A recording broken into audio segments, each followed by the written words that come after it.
Raine is an agility-based support class hero from the Lightbearer faction who specializes in buffing the damage that her allies can deal, and in today's video we're going to take a look at her skills and abilities, her teams and uses, and whether or not it's worth investing in this hero, so let's get into it. Her ultimate ability is Cripple. For this one, Raine is going to mark all enemies on the field for up to 16 seconds, which is going to make them take an additional 20% damage. On top of that, if an ally slays one of the marked enemies, they will gain 80 energy points every second for 10 seconds, and also have 100% crit rate for that same duration. Next up is her barrage ability. For this one, she's going to fire both guns rapidly. One gun will be fired at the enemy with the lowest health, and the other one will be fired at the enemy with the highest attack. Now, if the same enemy has both the lowest health and highest attack, then both guns will be focused on that enemy. The gun fired at the enemy with the highest attack rating will also reduce their haste, and on top of that, the final shot will also knock them down and stun them for 1 second. And the final shot of the gun being fired on the enemy with the lowest health will deal additional damage that is equal to 15% of the health which they have already lost. Her next ability is Lock On. For this one, Raine is going to mark the enemy with the lowest health for 10 seconds, and while allies attack the marked enemy, they will gain an attack speed increase and crit rating increase for the following 3 seconds. On top of that, when allies deal damage to the marked enemy, they will gain a heal from Raine that can be activated once every 5 seconds. And then we have her passive Exploit.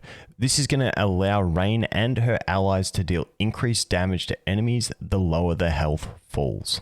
Her signature item skill is Helping Hand. For this one, Raine is going to team up with the ally who has the highest combat rating, allowing them to receive health and energy every 2 seconds, equal to 30% of the health and energy that Raine has received over those 2 seconds. At level 10, it's going to increase these effects to 50%. At level 20, while both Raine and the ally she's teamed up with are alive, when either one of them uses their ultimate ability, they will both gain a shield. And at level 30, the value of that shield is increased. And finally, we have her furniture ability, Deadly Force. For this one, after 3 seconds of battle, Raine will mark the enemy with the lowest health until the end of the battle. While marked, the damage received by this enemy is going to be increased by 30%.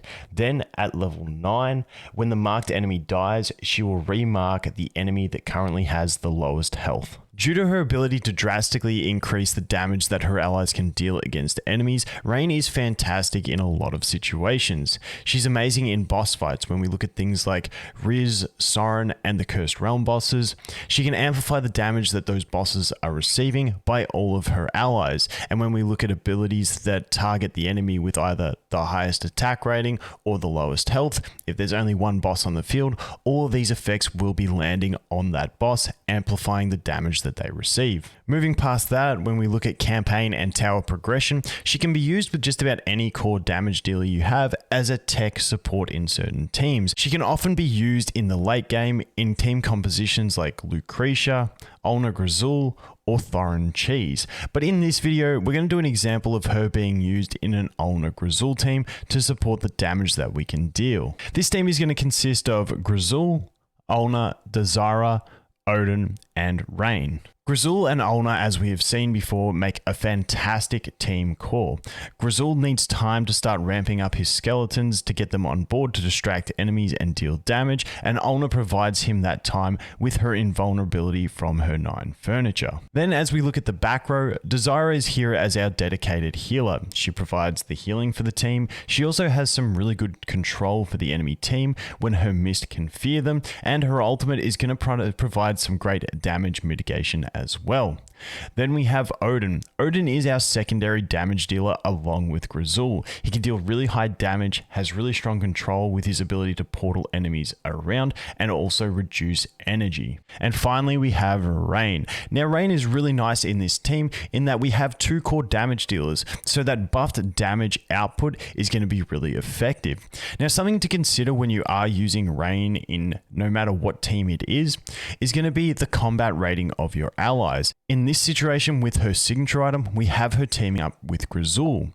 Now the way we managed to do this was by removing the artifact off of Ulna, as when Ulna had an artifact, her combat rating was higher than Grizzul's. So if you do have Raine's signature item unlocked, just keep in mind that combat rating is going to be the determining factor of who she teams up with, and you can manipulate this with things like artifacts and gear. However, it is not always going to be the best option to do so.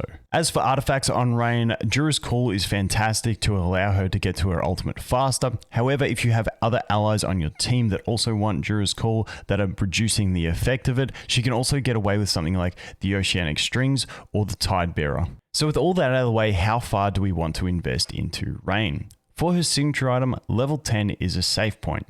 It allows her ally a really strong amount of energy regeneration. As we move into level 20 and 30, it's not as important due to the mitigation provided by this shield not making a massive difference in most team compositions. As for her furniture, it really depends in what situations you find yourself using Raine the most. For most situations, level 3 is going to be a safe point of investment. It allows you to increase the damage that an enemy receives until the end of battle, and if you are using her primarily in boss fights, this is all you're going to need. As for her 9 furniture, this one is not useful in bosses at all, as you don't need to transfer the debuff onto other enemies. However, in campaign, it can have some uses. However, there's normally going to be other units that you will want to get 9 furniture before you go full investment in Raine. And finally, we have her engravings, which you can fairly safely leave at 0. Her level 30 engraving is going to increase the healing that she can provide to an ally, which isn't a great amount to begin with. And then at level 60, she does get an extra 5% damage bonus to herself and her allies. However, it is a very heavy investment for an extra 5% damage. So that is going to be it for Raine, a very versatile support unit that can heavily increase the damage that your allies can deal. Thanks for watching. Hope you guys have an awesome day, and we'll look forward to seeing the next one. Cheers.